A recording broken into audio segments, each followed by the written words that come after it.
আর পিছবে না চূড়ান্ত ভোটার তালিকা প্রকাশের দিন।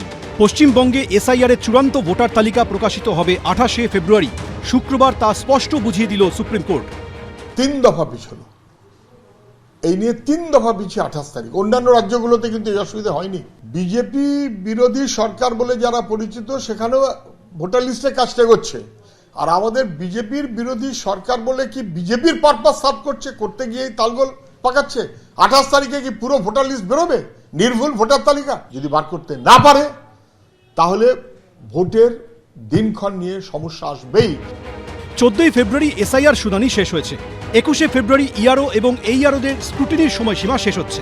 নির্বাচন কমিশন সূত্রে খবর, বৃহস্পতিবার অবধি পাওয়া পরিসংখ্যান অনুযায়ী 30 লক্ষের বেশি ভোটারের স্ক্রুটিনি এখনও বাকি রয়েছে। প্রায় 20 লক্ষ ভোটারের সম্পর্কে এখনও চূড়ান্ত সিদ্ধান্ত নেননি ইআরওরা।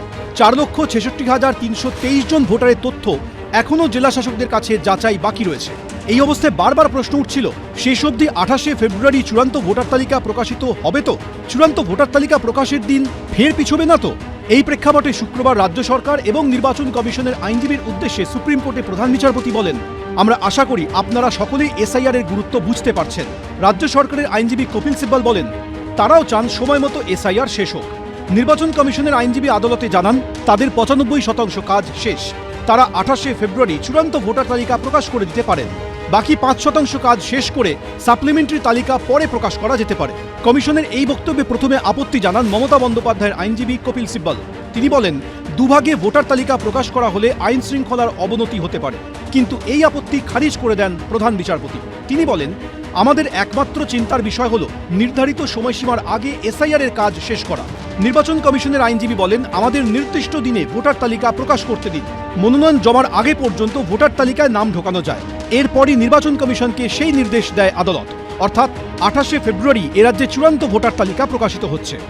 কমিশন যদি করতে পারে করবে, আর যদি জাস্টিস কালকে মিটিং আছে চিফ জাস্টিসের ক্যালকাটা হাইকোর্টে, সেখানে তারা মিটিং করে দেখবে।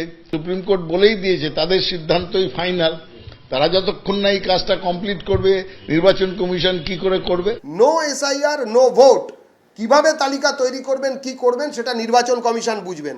আর এর জন্য যদি বিলম্ব হয় তাহলে পুরোপুরি তৃণমূল কংগ্রেস দায়ী থাকবে ঠিক সময় এসআইআর না হওয়ার জন্য, এবং তার জন্য যদি কোনো সাংবিধানিক সংকট তৈরি হয় সেটার জন্য তৃণমূল কংগ্রেস দায়ী।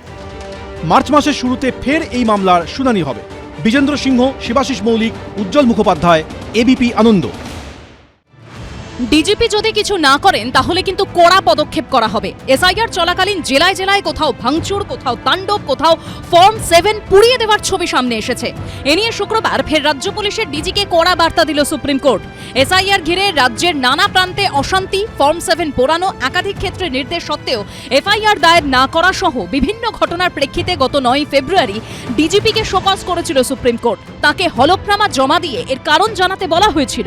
এরপরই শুক্রবার এসআইআর সংক্রান্ত মামলায় প্রধান বিচারপতি জানতে চান, ডিজিপিকে যে নির্দেশ দিয়েছিলাম সেটার কি হলো। তখন কপিল সিব্বল বলেন, ডিজিপি হলফনামা দাখিল করেছেন। তখন কমিশনের আইনজীবী বলেন, প্রকাশ্যে হুমকি দেওয়া হচ্ছে, পুলিশ কোনো পদক্ষেপ নিচ্ছেন না। এসআইআর এবং ইসির বিরুদ্ধে উস্কানিমূলক মন্তব্য করা হয়েছে, কিন্তু কোনো ব্যবস্থা নেওয়া হয়নি। শুধুমাত্র কয়েকটি ছোট মাছের বিরুদ্ধে ব্যবস্থা নেওয়া হয়েছে। তখন সুপ্রিম কোর্টের প্রধান বিচারপতি বলেন, দুর্ভাগ্যজনকভাবে নির্বাচনের আগে এই ধরনের দায়িত্বজ্ঞানহীন মন্তব্য করা হয়। কমিশনের আইনজীবী বলেন, এর পরিণতি মারাত্মক হবে। এর পাল্টা ডিজিপির আইনজীবী বলেন, প্রতিটি মামলার তদন্ত চলছে। তখন কমিশনের আইনজীবী বলেন, তাদের বিরুদ্ধে কি কোনো ব্যবস্থা নেওয়া হয়েছে? 28টি এমন মামলা রয়েছে যেখানে পুলিশ কোনো পদক্ষেপ নেয়নি। তখন কপিল সিব্বল বলেন, কমিশনের প্রতিটি অভিযোগ গুরুত্ব দিয়ে দেখেছেন ডিজিপি। তখন প্রধান বিচারপতি বলেন, ডিজিপি যদি কিছু না করেন তাহলে কিন্তু কড়া পদক্ষেপ করা হবে। নিজের ভূমিকা নিয়ে উনি উদ্বেগ প্রকাশ করেছেন, এবং আমার মনে হয় উদ্বেগ প্রকাশ যেটা করেছে সেটা গোটা বাংলার মানুষ নয়, ভারতবর্ষের মানুষ উদ্বেগ প্রকাশ করছে। কিন্তু বিষয় হচ্ছে উদ্বেগের সাথে সাথে ডাইরেকশনও দরকার, উদ্যোগও দরকার। আমরা চাইবো যে apex court of this country will direct the DG police and the machinery of the state of West Bengal. The cause and effect, ইংরেজিতে একটা কথা আছে। এই অবস্থাটা হলো কেন?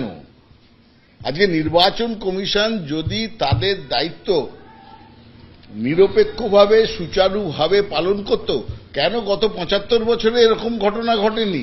মূল দায়ী হচ্ছে ইলেকশন কমিশন, এবং তাদের যে দায় দায়িত্বহীন একটা কর্মকাণ্ড করেছে, পরিকল্পনাহীন কর্মকাণ্ড, তার জন্যই এই ঘটনা।